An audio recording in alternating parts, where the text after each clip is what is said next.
She stood at the gate, soaked from the morning drizzle, her fingers trembling as she clutched a tattered purse to her chest. Emma had faced many doors in life, most closed before she even got near. But today, as she stared at the towering white mansion in Lekki, she told herself this door would open. It had to. There was no plan B. Her siblings were hungry. Her mother's cough had worsened. And the world, cruel as ever, offered no pity for a girl with dreams bigger than her means. The security guard eyed her up and down. "You here for the maid job?" she asked bluntly. Emma nodded, swallowing her pride. She was led through iron gates into a world that smelled of roses and money. The marble floors beneath her feet sparkled, and the air inside the mansion was cool, quiet, and impossibly clean. And then he entered. James Walker, billionaire tech mogul, philanthropist, heartbreaker. His presence filled the room before his shoes ever touched the floor. He descended the staircase like he owned the air, and he did. Emma had only seen men like him in magazine covers and daydreams. But here he was, real, and watching her.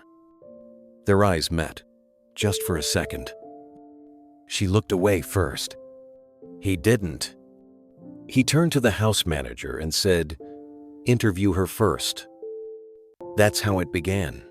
Not with roses or grand gestures, but with a sentence, a glance, a spark neither of them fully understood. Emma passed the interview with quiet dignity. She didn't try to impress. She simply worked hard and fast, and with a grace that made even the head maid pause. By sundown, she had the job. Room, meals, and a modest salary. It wasn't much, but to her, it was everything. She settled into the routine of mansion life quickly, waking early, scrubbing floors, ironing crisp shirts, avoiding eye contact with the man whose name whispered through the halls like legend, Mr. Walker, they called him, Sir, Boss. But to Emma, he was something else, something dangerous, because whenever she passed him in the corridor, her heartbeat betrayed her. And James? He watched, quietly. From the corner of his eye, behind thick lenses and billion-dollar meetings, he noticed the girl with the quiet steps and tired eyes. She was nothing like the others who orbited his wealth. No perfume, no rehearsed smiles, just honesty.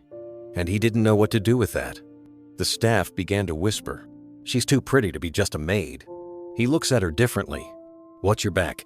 But Emma kept her head down. She hadn't come to flirt. She came to survive. Still, it was impossible not to notice how he lingered in the kitchen doorway longer than necessary. How he asked for her to clean his study, even when it wasn't her turn. How he once, gently, picked up a bowl she dropped and said, "Careful," without scolding her. Something was growing, quietly, dangerously, and neither of them could stop it. One evening, Emma was finishing up in the kitchen when exhaustion took over. She sat on the cold floor, resting her head against the wall, just for a moment.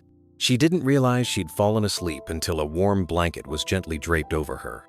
She woke up with a start, startled to find the blanket, confused by the kindness.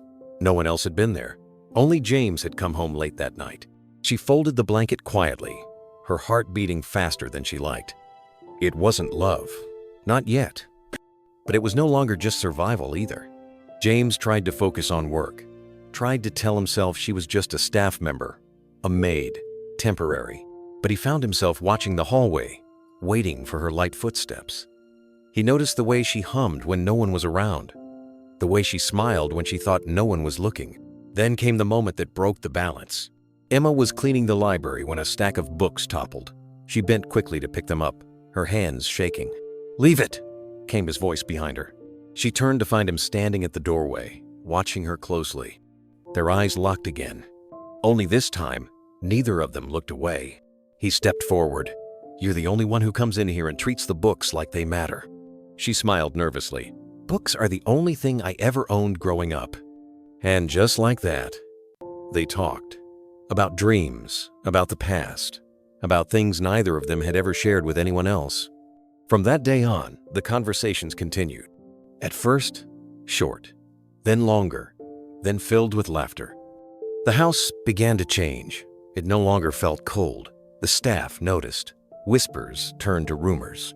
Sylvia, James's longtime friend and the woman many assumed he would marry, noticed too. She didn't like it. One afternoon, Sylvia caught Emma in the hallway. Her smile was tight, her words sharper than glass. "You're brave," she said, circling her. "Getting close to a man like James. But I've known him since we were children. Men like him don't marry girls like you.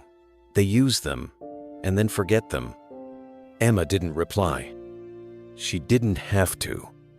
Her silence was stronger than any words. That night, James invited Emma to help him organize his late father's personal study. It was dusty, untouched, a place frozen in time. They worked side by side. She listened as he opened up about childhood memories, the loneliness that had never left, the pressure to be perfect. When he faltered, when his voice cracked ever so slightly, Emma did something bold. She reached out and held his hand. No words, just warmth, just understanding. And in that small, quiet room filled with forgotten history, James realized something terrifying. He was falling in love with the maid. The realization hit James like a wave he couldn't swim against. He avoided her the next day, buried himself in meetings, spoke less, smiled never. But it didn't help. He missed her voice, her eyes, the way she folded her hands behind her back when nervous. And Emma, she noticed the shift, the distance, the change in temperature that didn't come from the air conditioning. She told herself it was for the best, that a man like James could never truly love someone like her, that what they had, if it was even anything, was just a passing moment in his perfect life. But her heart didn't believe the lies her mind repeated. Then came the incident that changed everything. A luxury watch went missing from James's room. Accusations flew. Staff were questioned. And all eyes eventually turned to Emma. She was the last one in there. She's from the slums. People like her always steal eventually. Emma's hands shook as Mrs. Taylor confronted her in the hallway. "Is there something you want to tell us?" "No," Emma whispered. "I didn't take anything. I swear on my mother's life." James heard about it mid-meeting. His blood ran cold. He stood up without a word, left his boardroom full of investors, and drove straight home. He demanded the security footage. And there, in grainy black and white, was the truth. A jealous staff member paid off by Sylvia had slipped into his room after Emma, slid the watch into her laundry basket, just long enough to spark suspicion.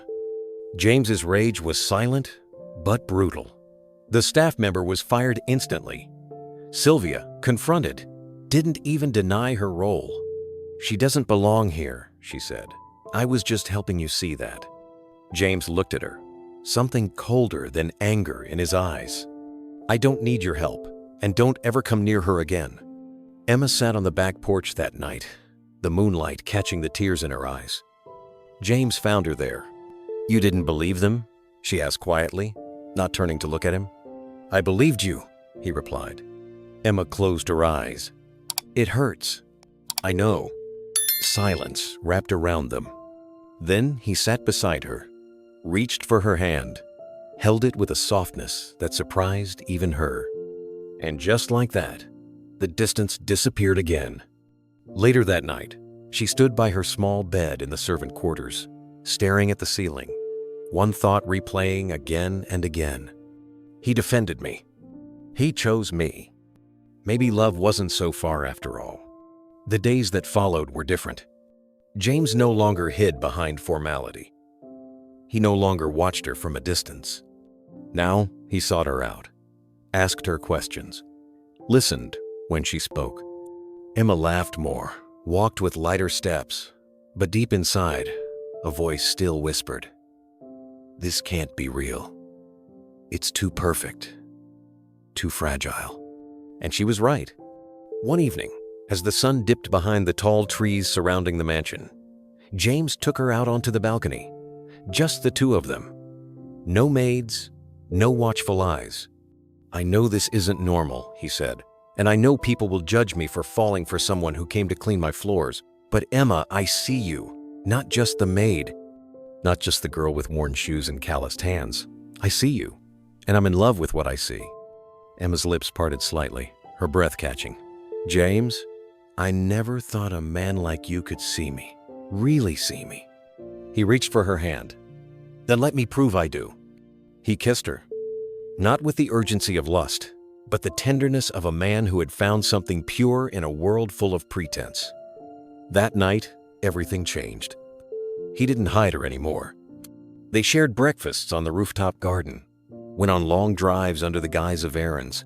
He gifted her books, not jewelry. Flowers he picked himself, not ones bought by staff. And slowly, the city began to buzz. Headlines appeared in tabloids. Billionaire in love with his maid? Photos leaked. Stories spun out of control. At first, Emma panicked. "What if they make you lose your company?" she asked one night, her voice trembling. James brushed a strand of hair from her face. "Let them try." But the world was not kind. Investors pulled out. Business partners questioned his judgment. The board of directors summoned him. "She's not your equal," one of them said bluntly. "She's a liability." James stood, hands clenched. "She's my heart." He walked out of that meeting without looking back. When he returned home, Emma was gone. He searched every room, called every staff member. Finally, he found her suitcase missing from her quarters. And on the kitchen counter, a letter. "I love you, James, but I won't be the reason your empire crumbles. Maybe in another life we could have had everything, but in this one, you deserve someone who fits your world." His hands trembled as he read it. He didn't sleep that night, or the night after. But James Walker wasn't a man who gave up easily. And he had just realized he'd rather lose the world than lose the one person who made it feel like home. Emma returned to the old neighborhood, a place that smelled of dust and survival. Her mother's small room welcomed her with silence, the kind that wrapped around her like an old coat. She tried to smile for her siblings, tried to pretend that leaving had been her idea, that she was fine. But every night, she would sit by the window and stare at the sky, wondering if he was doing the same. Meanwhile, James was unraveling. The mansion felt empty.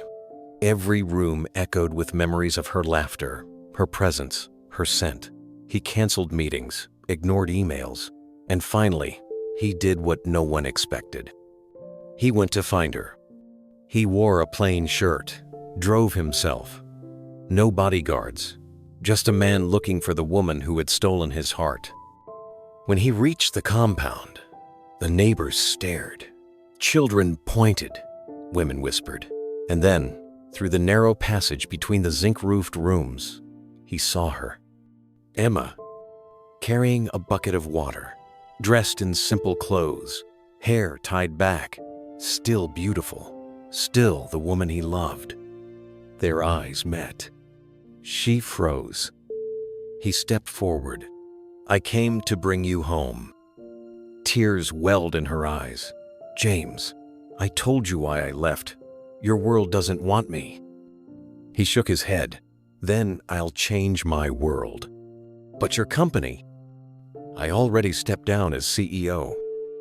Her mouth fell open. "You what?" "I gave it to the board. Let them keep the title. What's the point of a kingdom without the queen I want?" A gasp escaped her lips. The street fell silent as neighbors peered from windows and doorways, watching the billionaire profess his love in the middle of a muddy lane. "I don't care where you're from," he said. "I don't care what people say. I love you, Emma. And if you'll let me, I want to make you my wife." Emma stared at him, heart pounding so hard it hurt. She dropped the bucket, ran to him, and in front of half the neighborhood, he held her like she was the most precious thing in the world. Because she was. The tabloids went wild. CEO walks away for Maid. From slum to mansion, a real Cinderella. But James didn't care. They had a quiet wedding. No glitz, no drama, just love. Simple, powerful, unbreakable. He built her mother a new house, put her siblings in school, gave Emma everything she never asked for but deserved. And through it all, he held her hand. Because sometimes, love doesn't arrive in diamonds or grand entrances. Sometimes, it walks into your life wearing old sandals and carrying the weight of survival. And if you're lucky enough to recognize it, you don't let it go. Did you learn anything from this story? Let me know in the comments section. Tell me everything you learned from this story, please. Leave your answers and join the conversation below in the comments section. If you loved watching and listening to this story, then click on that like button and subscribe to this channel now so that you can see more of my interesting stories and folk tales. Thank you so much for watching this video to this very end. Click on any of the video links above to watch more of my interesting stories on this channel.